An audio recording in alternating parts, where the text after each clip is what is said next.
तो इनके अपोजिट यहाँ पर नहीं हो सकते। 3 का अपोजिट 4 यहाँ नहीं हो सकता, 5 का अपोजिट 2 यहाँ पर नहीं हो सकता, तो ये 2 वाला ऑप्शन गलत होगा। आपका option number b right answer होगा। Option number b right answer होगा, ऑप्शन नंबर बी।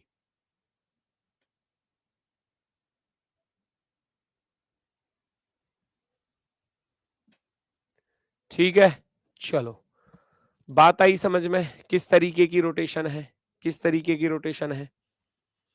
नेक्स्ट अगला क्वेश्चन देखो जरा। एक ही पासे की 3 विभिन्न स्थितियां, 3 different position of the same dice are shown. आपको डाइस की 3 स्टेज दिखाई दी है ना। 5 5 5 टॉप पर सबके 5 है। टॉप पर क्या दिया है 5 5 5। ऊपर क्या दिया है भैया 5 दिया है ऊपर। तो इसका अर्थ है डाइस को ऊपर से पकड़ा गया है अब, है ना। डाइस को कैसे पकड़ा गया है, ऊपर से पकड़ा गया है। ऊपर से पकड़ने के बाद डाइस को कैसे घुमाया गया है, सोचो भाई। 4 पहले राइट में था, अब लेफ्ट में आ गया, यानी कि ऊपर से पकड़ा डाइस को और ऐसे घुमा दिया। जो 4 राइट में था वो लेफ्ट में आ गया, जो 6 राइट में था वो लेफ्ट में आ गया। तो अब जो नेक्स्ट फिगर आएगी उसका केस कैसे बनेगा भैया, उसका केस कैसे बनेगा, ध्यान से सुनो। 5 5 5 टॉप पर था, तो यहां भी तो 5 ही रहेगा टॉप पर। अब रोटेशन कैसी थी, ऐसे थी। 4 राइट में था, लेफ्ट में आ गया। 6 राइट में है तो इसमें लेफ्ट में आ गया। अब 3 राइट में है तो 3 लेफ्ट में आ जाएगा। 5 3 का केस मैच करो, कहां कहां आ रहा है। 5 1 का केस ये गलत होगा, 5 4 का केस ये गलत होगा, 5 3 का केस ये 3 5 अपोजिट कर दिया, गलत होगा। आपके पास बचता है केवल एक ऑप्शन, क्योंकि डाइस को ऊपर से पकड़ा जा रहा है ना। जैसे कि अब यहाँ तो कोई ऐसा क्यूब भी नहीं है मेरे पास। ज्यादा से ज्यादा बस ये कर सकता हूँ, है ये रिमोट है मान लो एसी का, ये रिमोट है एसी का। मैंने इसको ऊपर से ऐसे पकड़ा तो मैं इसको ऐसे घुमा रहा हूँ बार बार, है ना, ऐसे घुमा रहा हूँ ऊपर से पकड़ के, है ना। तो ये टॉप तो टॉप पर ही रहेगा। मैंने ऊपर से पकड़ा, डाइस को मैंने ऐसे घुमा दिया, फिर पकड़ा, फिर ऐसे घुमा दिया, फिर पकड़ा, ऐसे घुमा दिया। तो टॉप की तरफ से मैं उसको रोटेट कर रहा हूँ। तो जो टॉप पर पोजीशन है वो सेम ही रहेगी, 5 ऊपर ही आएगा। तो जहां 3 दिया था ये कभी भी आंसर नहीं होगा। और बाकी 4 राइट में था, 4 लेफ्ट में, 6 राइट में, 6 लेफ्ट में, 3 राइट में तो 3 लेफ्ट में, 5 3 5 3 वाला ऑप्शन नंबर डी आपको दिया था, ये आपका राइट आंसर होगा। क्लियर है, क्लियर है। एक बच्चा कह रहा है वर्कशीट कब से मिलेगी। ऐसा तो नहीं हो सकता कि मैंने आपको वर्कशीट नहीं दी। वर्कशीट वाला एक फोल्डर अलग बनवाया है, आप उसको देखते क्यों नहीं है। Wait, just wait and watch.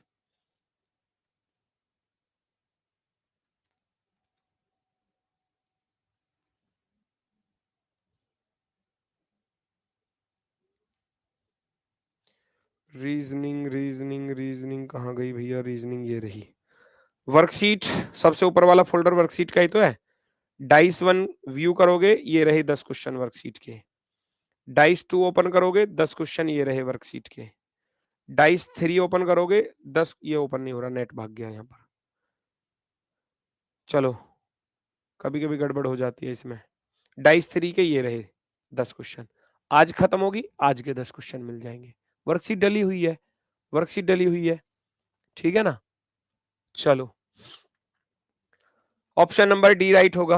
आगे बढ़ जाते हैं नेक्स्ट की तरफ। अगला क्वेश्चन आपके सामने भैया ये रहा, ध्यान से देखना जरा।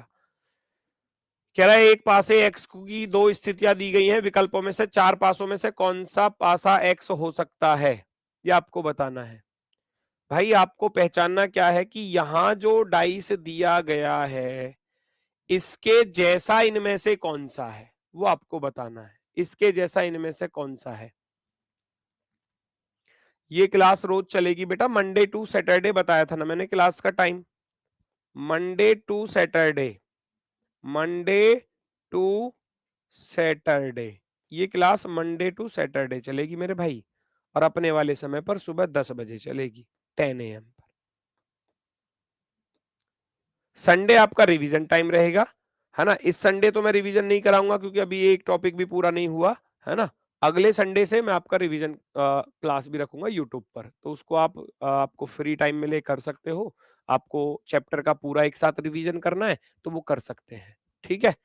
चलो देखो जरा, यहाँ क्या स्थिति है, तो आप क्या करोगे, यहां से फाइंड करोगे कि 1 5 1 3, तो 1 3 इसमें भी आ रहा है, 1 3 इसमें भी आ रहा है, तो मुझे ये पता चला कि 5 का अपोजिट 6 है जो कॉमन है, और उसके बाद जो रिमाइंडर फेस जो बची हुई है, शेष जो सतह बची हुई है, वो 5 और 6 बची हुई है। 5 और 6 एक दूसरे के अपोजिट हो जाएंगे, 5 और 6। अच्छा, मैं देख रहा हूं क्या 5 और 6 एक साथ आ सकते हैं, यस और नो? नहीं आ सकते। मैंने क्या लिखाया था, सबसे पहली क्लास में बताया था, टू अपोजिट फेस, कोई भी दो विपरीत सतह ना तो एक साथ दिखाई देंगी, है ना, ना तो वो एक साथ नजर आएंगी, एक साथ शो नहीं होंगी, और एक साथ हिडन भी नहीं होंगी। समझ रहे हो? ना तो एक साथ दिखाई दे सकती है, ना एक साथ छिप सकती हैं। अब मैं यहां देखने जा रहा हूं 1 3 5 1 3 2, तो इन दोनों में से एक का आना जरूरी है, यहां पर इन दोनों में से एक का आना जरूरी है। 1 3 2, 5 और 6 पीछे रह गए, 5 और 6 पीछे रह गए, पॉसिबल नहीं होगा।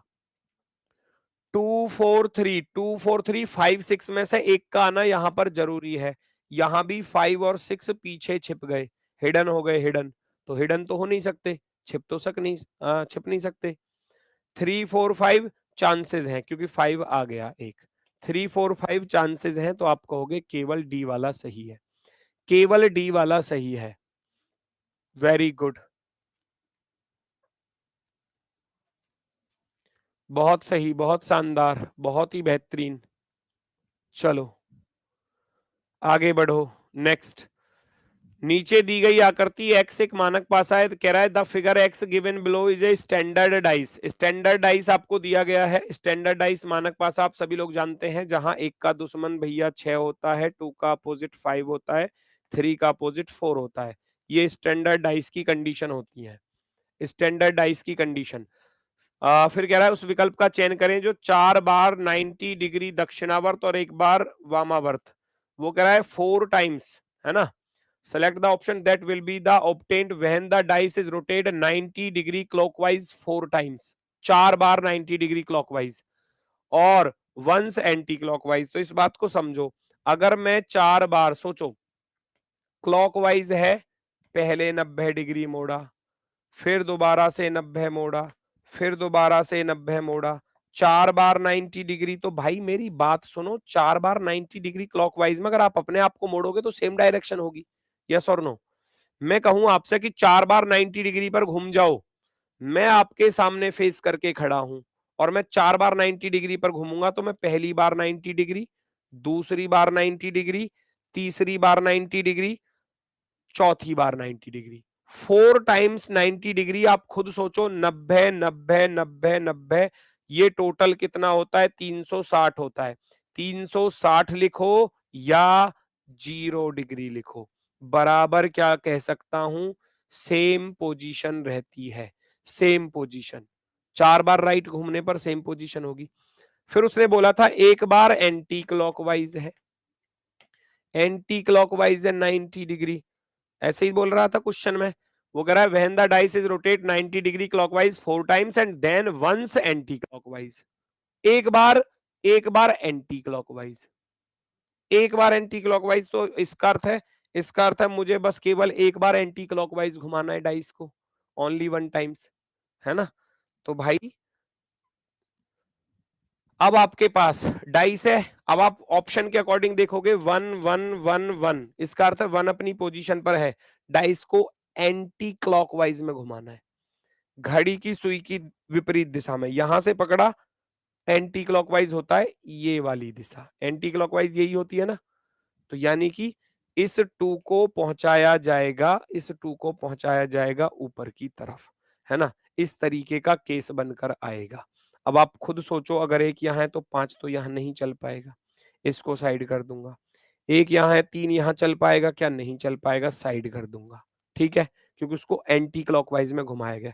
2 आ गया, 2 आ गया, 4 आएगा, 3 आएगा, पहचानो कौन सा आने वाला है, पहचानो जल्दी से।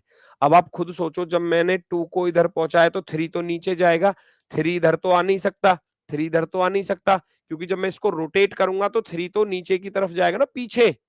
2 ऊपर जाएगा, तो ऑप्शन नंबर सी राइट होने वाला है। ऑप्शन नंबर सी राइट होने वाला है। ऑप्शन नंबर सी वाले बिल्कुल सही है जिनका सी ऑप्शन आ रहा है, वेरी गुड। सी वाले बिल्कुल शानदार, बहुत ही बेहतरीन, बहुत ही गजब, अत्यंत सुंदर, very good very good. Next, इसको आप घुमा के बताओ मुझे। डाइस को घुमाया जाता है, the dice is rotated 90 degree anti clockwise 3 times, then 90 degree clockwise once. 3 बार, 3 बार घुमाया गया एंटी क्लॉकवाइज में और 1 बार घुमाया गया क्लॉकवाइज। क्लॉकवाइज होता है घड़ी की सुई की दिशा, एंटी क्लॉकवाइज होता है घड़ी की सुई की विपरीत दिशा।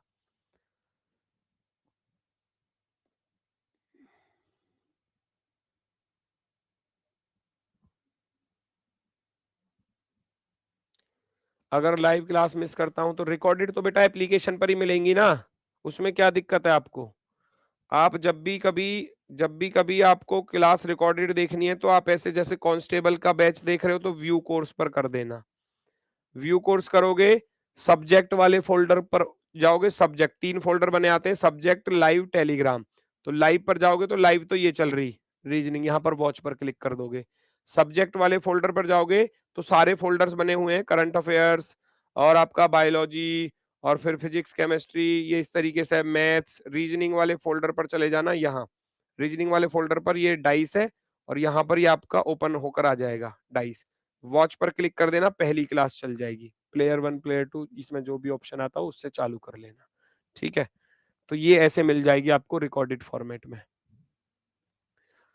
अच्छा, 3 बार एंटी क्लॉकवाइज घुमाया गया, आप खुद सोचो, 3 बार एंटी क्लॉकवाइज रोटेट किया गया है और 1 बार क्लॉकवाइज रोटेट किया गया है, तो 90 90 90 है ना, और 1 90 क्लॉकवाइज। अच्छा, इससे एक खत्म हो जाएगा तो हमारे पास 2 बार बचा, 2 बार बचा।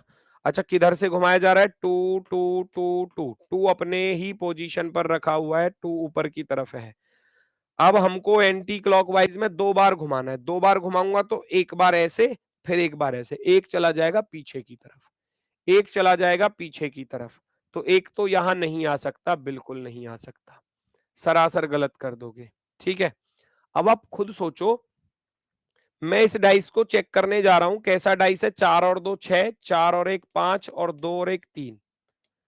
कहीं पर भी 7 नहीं आया तो इसका अर्थ है ये भी स्टैंडर्ड डाइस है। ये कैसा डाइस है, स्टैंडर्ड डाइस है, अर्थात मानक पासा है। मानक पासे की फिक्स कंडीशन होती है, आप सभी लोग जानते हो, एस डी लिख देना, स्टैंडर्ड डाइस। इसकी फिक्स कंडीशन है, 1 का अपोजिट 6 होगा, 2 का अपोजिट हमेशा 5 होगा, 3 का अपोजिट हमेशा 4 होगा। अब अगर मैंने 2 को ऊपर रखा है तो 5 तो आ नहीं सकता, है ना।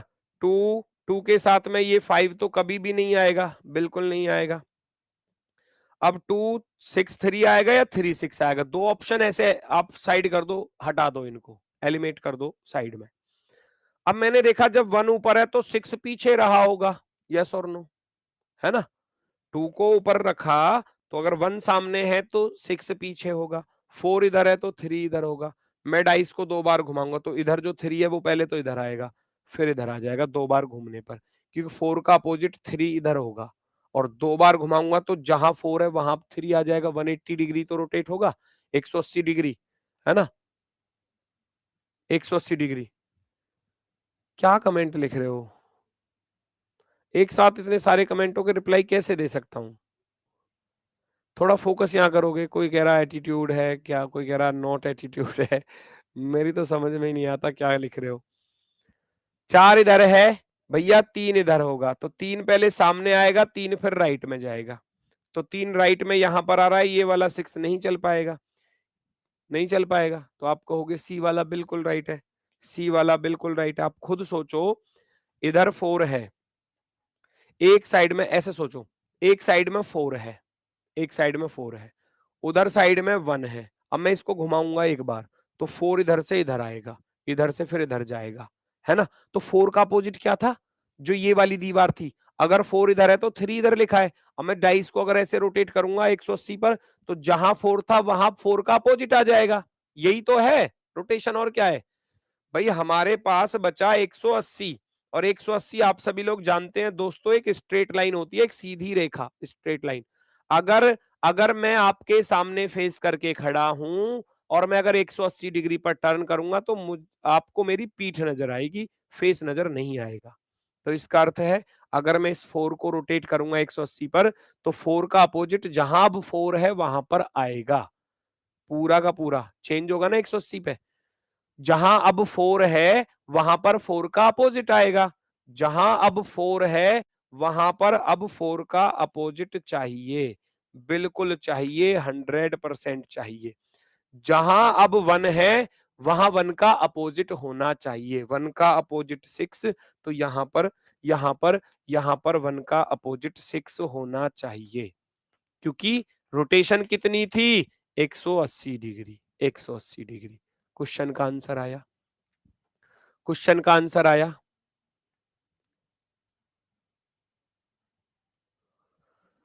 चलो बहुत सही, बहुत सही, बहुत शानदार। क्लास में नेट नहीं चलता है, क्लास में नेट क्यों नहीं चलता भाई? या नेट से क्लास नहीं चलती? क्लास में नेट नहीं चलता या नेट से क्लास नहीं चलती? ये बताओ पहले तो। देखो अगला क्वेश्चन बहुत ही शानदार, बहुत ही बेहतरीन, ध्यान से देखेंगे सभी लोग। एक पासे में उसके आसन्न फलकों पर 1 2 3 4 डॉट्स दक्षिणावर्त क्रम में, दक्षिणावर्त होता है क्लॉकवाइज, वो कह रहा है एक dice has dots numbered, dice की स्पेलिंग गलत लिख दी, डाइस लिख लेना, है ना। A dice has dots numbered 1 2 3 4 on its adjacent faces in clockwise order, clockwise order, और and 5 and 6 on its top and bottom faces respectively, है ना। तो अब वो कह रहा है if dot number 1 falls on its top face how many dots will be on the bottom face। बड़ा ही आसान सा क्वेश्चन, बच्चों वाला सवाल, बच्चों वाला सवाल। कैसे है जी बच्चों वाला सवाल? एग्जामिनर कह रहा है कि भैया ये जो सवाल है वो ये है, दक्षिणावर्त क्रम में, वो कह रहा है एक पासे में उसके आसन्न फलकों पर 1 2 3 4 डॉट दक्षिणावर्त क्रम में लिखे हुए हैं, दक्षिणावर्त क्लॉकवाइज में कैसे भी लिख लो। मैंने लिखा 1 2 3 4 ऐसे लिखा, उसने बोला कि भैया टॉप पर 5 है ना, और बॉटम पर 6 है, वो कहीं भी हो सकता है, यहां ऊपर 5 है और नीचे क्या है, नीचे 6 है। तो इससे मुझे क्या पता चला, इससे मुझे अपोजिट ही तो पता चले, 1 का अपोजिट 3, 2 का अपोजिट 4, 5 का अपोजिट 6। अब वो ये कह रहा है, अब वो कह रहा है अगर टॉप पर 1 होगा, अगर डॉट संख्या 1 इसके सबसे ऊपर फलक पर आ जाए तो उस स्थिति में बॉटम पर क्या होगा, सबसे नीचे क्या होगा। इसका अर्थ है कि आपसे 1 का अपोजिट पूछा गया है, इसका अर्थ है इससे आपका 1 का अपोजिट पूछा गया है तो 3 होगा। वो कह रहा है 1 का अपोजिट 3 तुरंत होगा, है ना, क्योंकि ये लिखे हुए थे क्लॉकवाइज में, क्रम से लिखे हुए थे, लगातार रेगुलर लिखे हुए थे। बड़ी आसानी से आंसर होगा ऑप्शन नंबर फर्स्ट, पहला विकल्प सही जवाब, पहला विकल्प सही जवाब। वेरी गुड, आगे बढ़ना जरा। इसका आंसर आप दे दो मुझे फटाफट से, 2 सेकंड में आंसर दे दो, 2 सेकंड में। यहां भी यही है, सेम, बिल्कुल सेम क्वेश्चन है, केवल सिंबल्स दिए नंबर की जगह पर।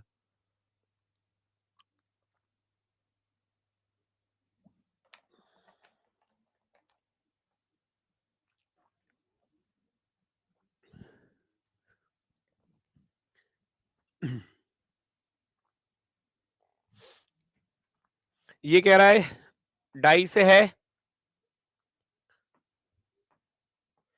क्या कह रहा है, दक्षिणावर्त क्रम में आसन पृष्ठों पर अंकित हैं, क्या क्या अंकित है भैया, at the rate, has, and और प्रतिशत, और स्टार और चिन्ह क्रम से सबसे ऊपर और सबसे नीचे है, स्टार वाला सबसे ऊपर है और बॉटम पर क्या दिया है, बॉटम पर दिया है डॉलर, वो कहीं भी हो सकता है, ये स्टार यहां हो सकता है तो एंड यहां हो सकता है, ये स्टार यहां हो सकता है, एंड यहां हो सकता है ना, स्टार इधर होगा, एंड इधर हो सकता है, तो इसलिए मैंने इस तरीके से बनाया इसको।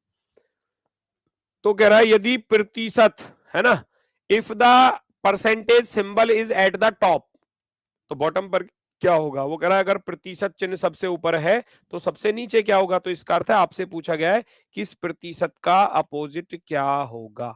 भाई प्रतिशत का अपोजिट दिखाई दे रहा है, प्रतिशत का अपोजिट क्या दिखाई दे रहा है, ये रहा प्रतिशत, इसका अपोजिट क्या दिखाई दे रहा है, हैज, एक छोड़कर एक। तो प्रतिशत का अपोजिट क्या होगा, ये वाला हैज होगा। हैज वाले ऑप्शन नंबर बी वाले सभी राइट है, ऑप्शन नंबर बी, हैज बी वाले, ये तो किसी का गलत नहीं हुआ, वेरी गुड, बी ऑप्शन हैज होगा, बी सही होगा, ठीक है भैया, ठीक है। एक और करके दिखाओ फटाफट से, एक और करके दिखाओ बिना पेन चलाए। अब बिना पेन चलाए 2 सेकंड में, बिना पेन चलाए 2 सेकंड में, क्योंकि प्रैक्टिस ही सबसे ज्यादा जरूरी चीज है। अब वो कह रहा है अगर सी सबसे ऊपर होगा तो सबसे नीचे क्या होगा, when C is at the top what will be at the bottom, है ना, बॉटम पर क्या होगा, अगर टॉप पर सी है तो बॉटम पर क्या होगा। अब वो कह रहा है एक पासे में ए बी सी डी ये लिखे हुए हैं समीप सतह पर दक्षिणावर्त क्रम में, एडजेसेंट फेस है क्लॉकवाइज, तो इसका अर्थ है ए का अपोजिट सी होगा, बी का अपोजिट डी होगा। काम खत्म करो, सी का अपोजिट पूछा गया था तो सी का अपोजिट क्या होगा, सी का अपोजिट ए होगा। बिना पेन चलाए, ऑप्शन नंबर फर्स्ट, बिना पेन चलाए। ये देखो कितनी जल्दी से आया सबका answer, very good, very good. A वाले बिल्कुल सही है, बहुत ही शानदार, बहुत ही शानदार जवाब, वेरी गुड। हम बढ़ते हैं आगे की तरफ, अगला क्वेश्चन देखो जरा। दिए हुए डिजाइन को मोड़कर निम्नलिखित 4 घनों में से कौन सा घन बनाया जा सकता है, यह आपको बताना है। बनाओ जरा। निम्नलिखित 4 घनों में से कौन सा घन बनाया जा सकता है। अच्छा, जब हम इसको मोड़ते हैं, जब हम इसको बंद करेंगे तो ये वाली दोनों दीवारें ऐसे आ जाएंगी, बोथ साइड्स, ये दोनों बोथ साइड्स ऐसे आ जाएंगे। अब ये वाला ट्राइएंगल इससे टकराएगा, ये वाला इससे टकराएगा। अब जब मैं इनको बंद करूंगा तो ऊपर से ये ऐसे बंद होंगे, यस और नो, ऐसे। तो इसका अर्थ है जो ऊपर वाली फेस होगी वो कुछ ऐसे चारों ट्राइएंगल के साथ होगी, यस और नो। भाई ये दो दीवार ऐसे आ जाएंगी, ये दो दीवारें ऐसे आ जाएंगी, 1 2 3 4, इन चारों से ये 4 बन जाएंगे। अब ये वाला ब्लैक पार्ट तो ये हो गया जी, है ना। अब ये वाला ब्लैक पार्ट यहां पर आ गया, जब इसको बंद करूंगा तो इस वाले का टॉप वाला हिस्सा इस वाले के टॉप से टच हो जाएगा, इसका अर्थ है दूसरा ब्लैक यहां पर आ जाएगा। तो जब हम इसको बंद करते हैं तो ये चीज निकल कर आती है, ये चीज, तो ये चीज तो बिल्कुल सरासर गलत होगी, है ना, ये चीज बिल्कुल सरासर गलत होगी। आमने सामने आएंगे दोनों ब्लैक पार्ट, आमने सामने। अब क्या मैं देख रहा हूं, इस व्हाइट का अपोजिट ये होगा, इस व्हाइट का अपोजिट ये होगा, और सर्कल के अपोजिट ये सारा का सारा 4 ट्राइएंगल होंगे। 4 ट्राइएंगल्स जो बंद होंगे वो सर्कल के अपोजिट होंगे, क्योंकि सर्कल तो बेस पर है, तो टॉप पर क्या आ गया, ये तो बॉटम पर हो गया ना।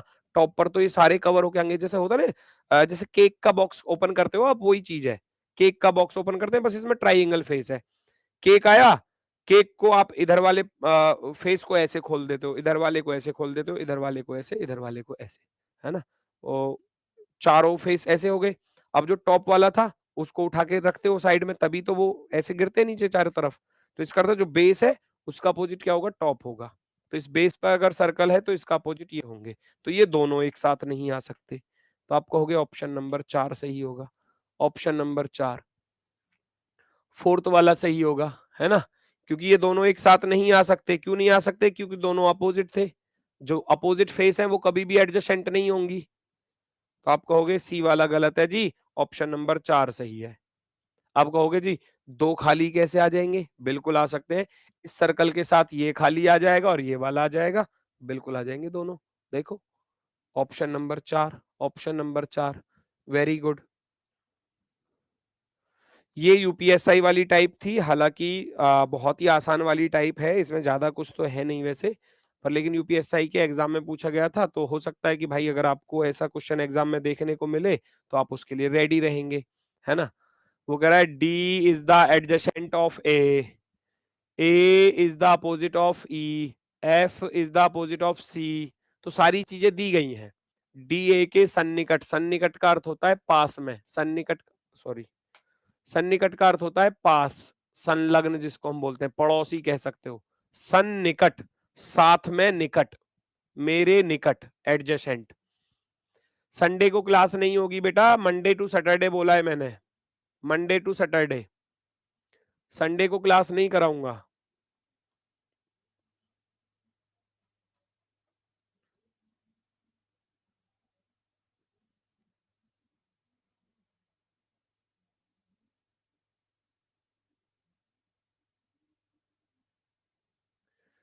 चेक करो जल्दी से। अब इसने अपोजिट दिया है, मेरी बात सुनना, ए ई का अपोजिट है तो आप ऐसे तो लिख सकते हो कि ए का अपोजिट कौन है जी, ई है, यहां से पता चला। F is opposite C, F is opposite C, यहां से पता चला, यहां से। जब चार फेस अपोजिट हो गई तो दो फेस बची, दो फेस क्या बची, एक तो बी बचा होगा और एक ए ई एफ सी डी बचा है, तो यहां से मुझे पता चल जाएगा सारे अपोजिट्स। एक बात ध्यान से सुनना, एक बात ध्यान से सुनना, एक फेस का हमेशा एक ही फेस अपोजिट होता है, मैंने पहली क्लास से बताता आ रहा हूं। इस टॉप का अपोजिट बॉटम ही होगा, इस टॉप का अपोजिट क्या होगा, बॉटम ही होगा, और बाकी चार जो हैं वो इसके पड़ोसी हैं। अगर मैं कहने लगूं ये छत ऊपर है, आप कमरे में बैठे हो तो छत ऊपर है, ये चार दीवार इस छत से टच हो रही हैं, यस और नो, चार दीवार क्योंकि इन पर टिकी हुई है छत, चारों दीवार क्या हो गई, इसकी दोस्त हो गई क्योंकि इन पर टिकी हुई है, ये जो छत है जो ऊपर टॉप है वो चारों दीवारों पर टिका हुआ है। अगर सोचो मैं छत को इस फर्श से मिला दूं तो क्या कमरा बनेगा, क्या क्यूब बनेगा, नहीं बनेगा, फिर तो खत्म हो गया मामला। तो इसका अर्थ है जब छत और फर्श अपोजिट हैं तो ये चार इसके दोस्त इसके बीच में आएंगे, वो कॉन्सेप्ट यहां लागू होगा। वो कह रहा है निम्नलिखित में से कौन सा निश्चित रूप से सत्य है, विच of the following is definitely true, true वाला बताना है। ये कह रहा है कि डी जो है सी और ए के बीच में है, d is between c and a. भाई डी, डी बीच में तब आएगा, डी बीच में तब आएगा जब ये एफ और सी अपोजिट होंगे, सी और ए, सी और ए। वो कह रहा है डी जो है सी और ए के बीच में, अच्छा बीच में आने का अर्थ क्या होता है, बीच क्या होता है, मीडियम है ना, मिडिल में। बीच में कौन आता है, दो परिवार है, दो परिवारों की लड़ाई हो रही है आपस में, तो बीच में पंच आएंगे, पांच पंच के जी इनको, इनकी सुलह करवा दो, है ना, ठीक है ना, पंचायत जो होती है, ठीक है। एक इधर है पक्ष, एक इधर पक्ष है, दोनों की लड़ाई चल रही है तो बीच में छोट छोटाव के लिए कोई आता है। मान लो मैं इनसे लड़ने लगूं तो कोई तीसरा आएगा मुझे छुड़ाने के लिए, हम दोनों को छुड़ाने के लिए, तो इसका अर्थ है हम दोनों का अपोजिट होना जरूरी है, तभी तो बीच में कोई आएगा, तभी तो कोई बीच में आएगा। तो भाई ये डी जो है इनके बीच में तब आएगा जब ये दोनों अपोजिट होंगे, और ये दोनों तो अपोजिट है ही नहीं, सी और ए तो अपोजिट है ही नहीं, तो आप कहोगे पहला तो गलत है जी। बीच में इंसान तब आएगा जब कोई अपोजिट होंगे। क्या डी बी के पास में है, डी बी के पास हो नहीं सकता क्योंकि डी और बी दुश्मन थे, दोस्त तो हो नहीं सकते। D is adjacent to B, no, D is opposite to B, है ना, डी जो है वो बी का अपोजिट है, एडजेसेंट नहीं है।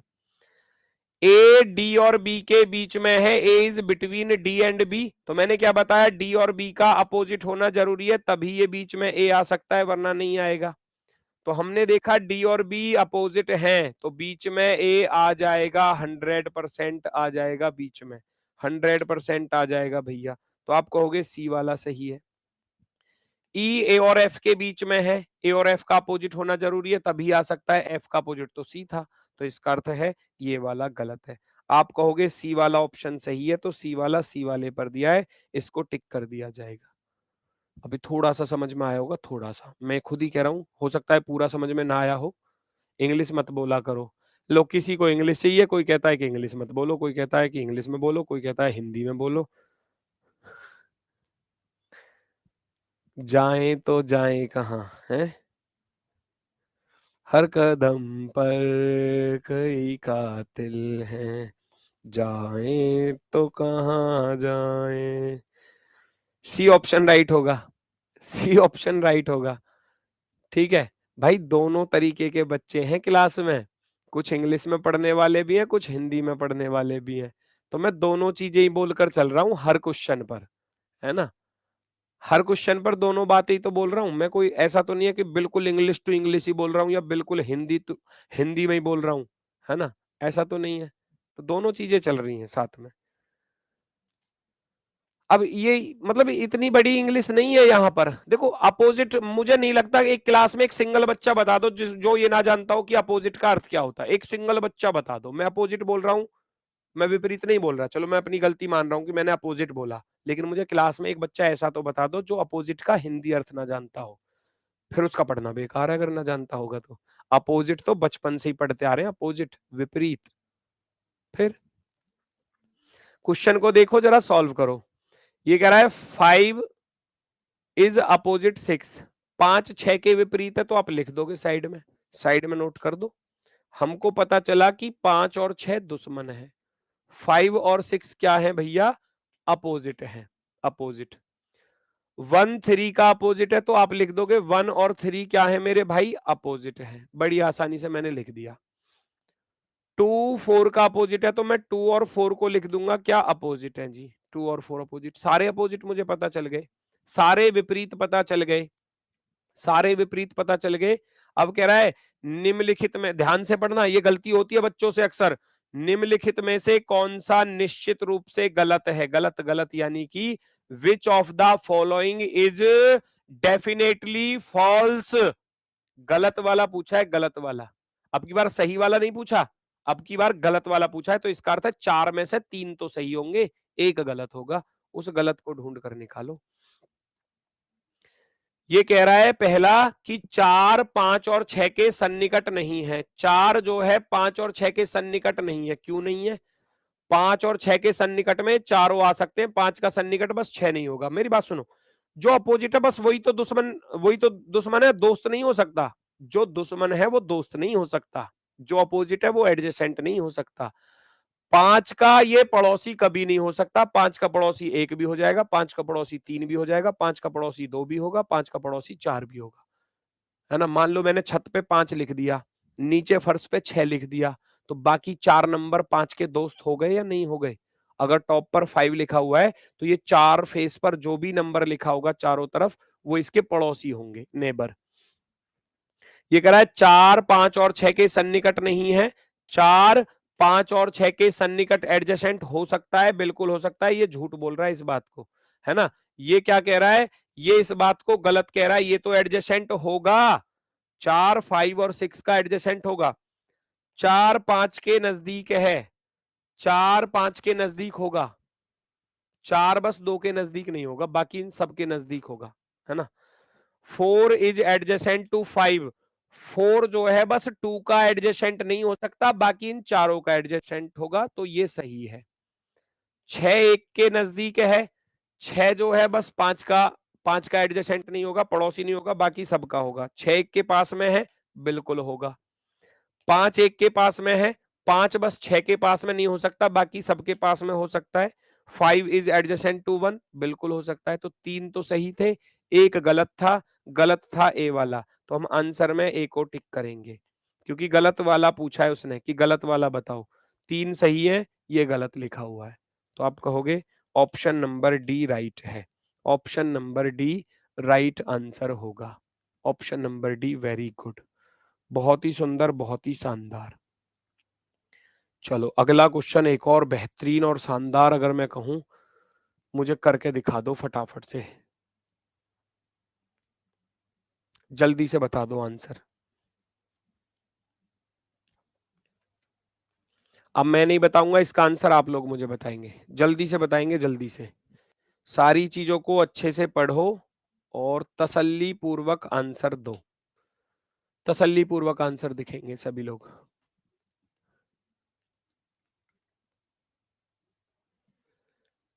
2 इज अपोजिट टू फेस 6, 2 6 के अपोजिट है, 2 और 6 दुश्मन, लिख दो साइड में। एक फलक 5 के प्रतिमुख है, face 1 is opposite to face 5, 1 5 का अपोजिट है। कह रहा है लास्ट में जब 2 6 के अपोजिट हो गया, 1 5 के अपोजिट हो गया, तो बचा क्या, 3 और 4 बचा, 3 और 4 बचा, तो सारे अपोजिट्स मुझे पता चल गए, सारे अपोजिट्स मुझे पता चल गए। फिगर सीरीज कराइए भाई, सारे करा दूंगा, पहले दिन ही फिगर सीरीज करा दूं, अभी तो जो टॉपिक चल रहा है उसको तो हो जाने दो पूरा। फलक 2 फलक 3 के पास में है, क्या 2 और 3 एडजेसेंट हो सकते हैं? 2 2 6 का एडजेसेंट नहीं होगा, 2 जो है 6 के पास में नहीं आएगा, बाकी सबके पास में आ जाएगा। तो कह रहा है फलक 2 फलक 3 के संलग्न है, बिल्कुल हो सकता है। फलक 6 2 और 4 के बीच में है, तो 2 और 4 का दुश्मन होना जरूरी है। कैसे आ जाएगा भाई? 6 2 और 4 के बीच में आ ही नहीं सकता, क्योंकि 6 का दुश्मन 2 था। फलक 5 और 6 के बीच में, फेस 1 बिटवीन 5 एंड 6, क्या 5 और 6 अपोजिट है? नहीं है, गलत हो जाएगा। उपरोक्त में से कोई नहीं लगाएंगे नहीं, क्योंकि हमको आंसर मिल गया हमारा ऑप्शन नंबर फर्स्ट। तो ए वाले बिल्कुल सही है, जिनका ए ऑप्शन आ रहा है। वेरी गुड, बहुत ही सही, बहुत ही शानदार। आगे बढ़ जाओ, आगे बढ़ जाओ, थोड़ा सा ध्यान से करना। 13 14 दो क्वेश्चन है, ये 2 क्वेश्चन है, ध्यान से देखना जरा। निर्देश दिए गए हैं, नीचे 6 अलग अलग पासों को दर्शाया गया है, जिनके ऊपरी सतह पर अंकित अंक को विलुप्त करके दिया गया है। 6 different dice are shown below, each with the digit on its upper surfaced erased, यानी कि उसको मिटाकर लिखा हुआ है, दिया नहीं है। फिर कह रहा है प्रत्येक पासे की 2 विपरीत सतह पर अंकित अंकों का योग 7 है, तो इसका अर्थ है ये मानक पासा है ना। प्रत्येक, the sum of the digit on the 2 opposite surfaces of each dice is 7, इसका अर्थ है each dice is standard dice, है ना। सभी पासे जो हैं वो मानक पासे हैं, इसका अर्थ ये हुआ कि सभी पासे मानक पासे हैं। All dice are standard dice, सभी पासे मानक पासे हैं, ये क्वेश्चन कह रहा है। अब इसकी बात को सुनना, मानक पासे हैं, है ना, उसने बोला है, ये तो सवाल कह रहा है। अभी क्वेश्चन क्या है, क्वेश्चन हम लोग देखेंगे। दिल्ली पुलिस की बुक में ऐसे क्वेश्चन नहीं है भाई, तो बुक में सारी चीजें नहीं समाई जा सकती, इसीलिए तो फिर बैच होता है। फिर तो बुक से पढ़कर तुम सेलेक्ट हो ही जाते, फिर तो सारी चीजों को कर लोगे बुक से। और फिर टीचर्स क्यों होते हैं, क्यों आपको सारी, भाई बुक में सारी चीजें, क्या सारी चीजें रख दोगे तो बुक इतनी बड़ी हो जाएगी? मैंने 856 पेज की पहले रीजनिंग की बुक बनाई थी, बच्चों ने बोला कि सर ये तो बहुत मोटी किताब है। भाई 856 में भी नहीं समा पाया मैं सारी चीजों को, है ना। फिर 536 पेज की बनाई, फिर भी कह रहे हैं कि जी मोटी है, जी मोटी है। अरे भाई जब पेजों की संख्या कम कराओगे, क्वेश्चन भी कम होंगे। और जब आप ये कह रहे हो कि भैया कि जी अ, इसमें क्वेश्चन मतलब ज्यादा रखो, ज्यादा चाहिए, तो ज्यादा चाहिए तो तभी तो सारी टाइप आ सकती हैं, है ना। आप 1000 पेज की बना लो तब भी नहीं आ पाएंगी सारी टाइप, आप 2000 की बना लो तब भी नहीं आ पाएंगी। तो सिखाना तो पड़ता है सारी चीजों को।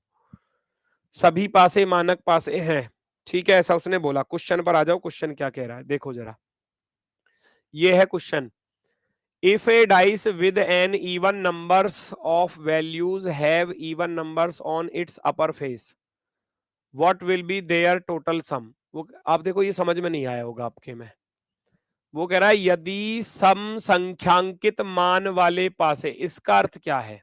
हमारे पास 6 पासे थे, हमारे पास कितने डाइस हैं? 6 डाइस हैं।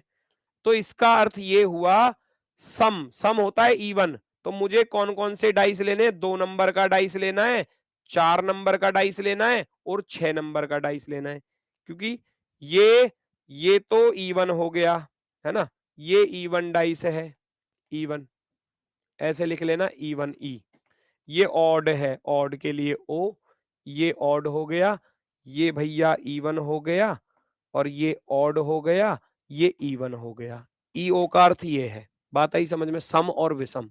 तो सम विषम तो जानते होगे, मैथ में आपने पढ़ा होगा, बचपन से पढ़ा होगा। अलग से कोई ये सोच रहे हो कि जी अभी क्लास में नहीं पढ़ा है तो कान के नीचे रेपटा लगा दूंगा, ये बचपन से ही पढ़ते आ रहे हैं सम विषम।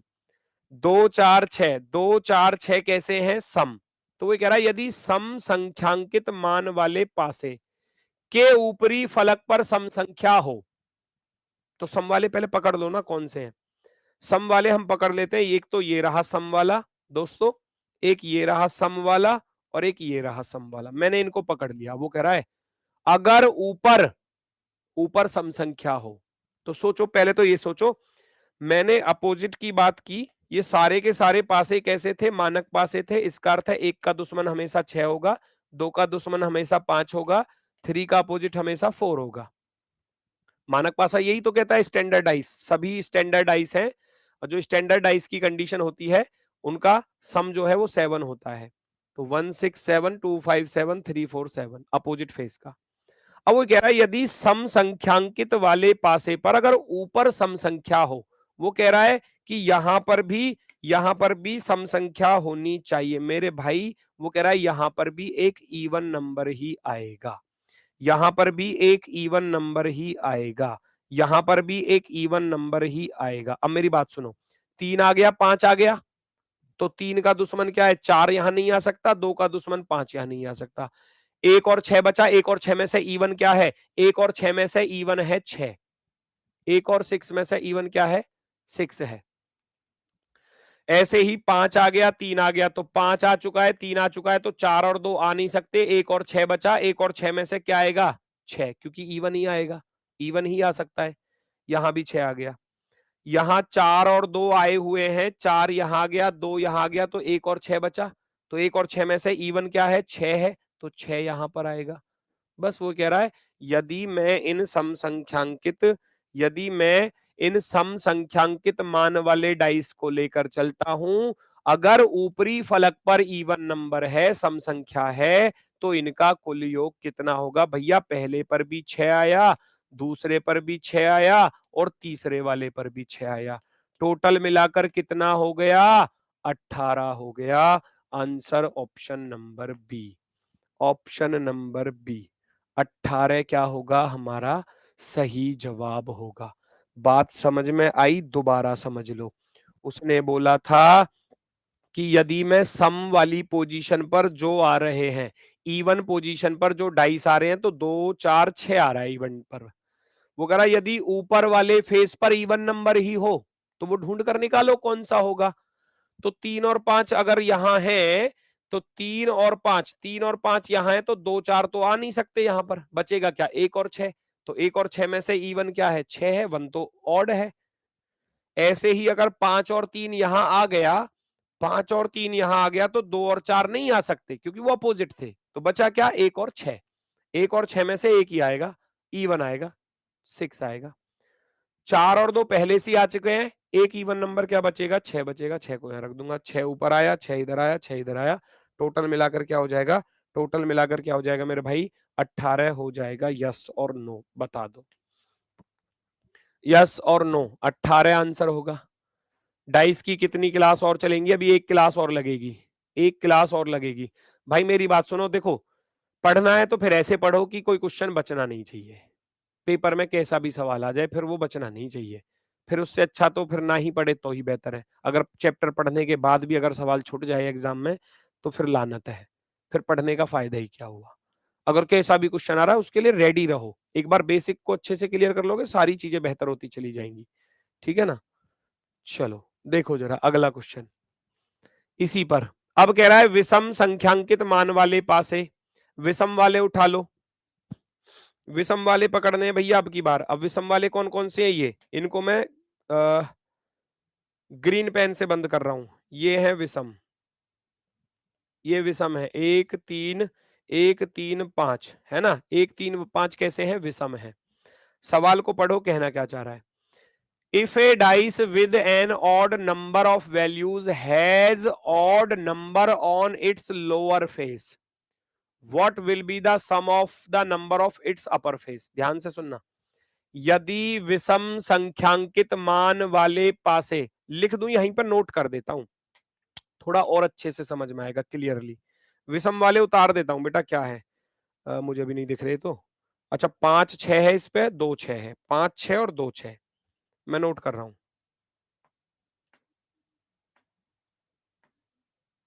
5 6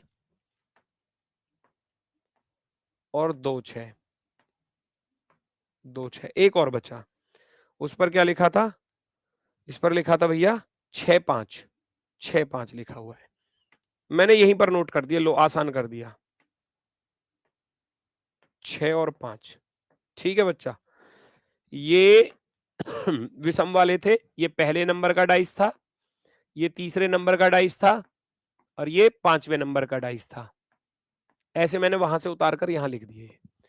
अब उसकी शर्त को सुनो, भाई हमें अपोजिट तो पता ही है, हमें अपोजिट तो पता ही है, क्योंकि ये सारे के सारे मानक पासे हैं, 1 6 2 5 3 4, हमें तो पता है ये सारे के सारे मानक पासे हैं, स्टैंडर्डाइज है।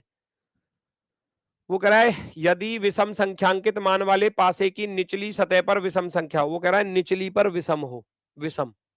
अब आप खुद सोचो, मेरी बात सुनो, एक विषम है एक सम है, एक सम है एक विषम है, एक विषम है एक सम है, तो दो ही तो चीज आएंगी, या तो सम होगा या विषम होगा। वो कह रहा है अगर नीचे विषम संख्या हो तो ऊपर सम आएगी, ऊपर क्या आएगी, सम आएगी ना। तो वो कह रहा है अगर नीचे विषम है, अगर नीचे विषम संख्या है, तो भैया अगर नीचे विषम है तो ऊपर तो सम आएगी ना, यस और नो। 5 आ गया, 6 आ गया, 5 का दुश्मन 2 है, 3 का दुश्मन 4 है ना, 5 का दुश्मन 2 है और 6 का दुश्मन 1 है, तो बची फेस 3 और 4 वाली, तो 3 और 4 में से 4 ऊपर आएगा। 2 6 आ चुके हैं, 2 6 आ चुके हैं, तो ऊपर आएगा 4, क्योंकि नीचे विषम आएगा। वो कह रहा है बॉटम पर अगर इवन, बॉटम पर ऑड है तो इवन टॉप पर होगा। 6 5 आ चुका है, 6 ये रहा, 5 ये रहा, 3 4 में से एक आएगा, 4 ऊपर आएगा, 100% 4 ऊपर आएगा। पूछा गया है इनके ऊपरी सतह पर स्थित अंकों का योग कितना होगा, तो 4 तिया 12, 4 प्लस का 4 प्लस का 4 12, 12 वाला ऑप्शन आपका राइट हो जाएगा। 12 वाला ऑप्शन जो है वो आपका राइट आंसर होगा, एकदम परफेक्टली राइट। ठीक है, उम्मीद है बात समझ में आई होगी। 12 12 वाले बिल्कुल सही हैं, 12 वाले बिल्कुल सही हैं, एकदम सही, एकदम बेहतरीन। 12 वाले बिल्कुल सही है। एक बार सारी चीजों को रिवाइज करके देखना। इसने विषम को अब की बार नीचे रखा है तो सम ऊपर ही आएगा, क्योंकि विषम और सम में से एक तो नीचे आएगा तो दूसरा ऊपर आएगा। अगर विषम नीचे है तो सम ऊपर, विषम नीचे है तो सम ऊपर, विषम नीचे है तो सम ऊपर, अगर ऑड नीचे है तो इवन ऊपर आएगा, और तीनों पर 4 ही आ गया तो 4 तिया 12। कल चलेगी, कल तो नहीं, मंडे को ये वाली टाइप, मंडे से चलेगी ये वाली टाइप, मंडे को, है ना, मंडे, जहां ये नंबर्स गायब दिए जाते हैं, है ना।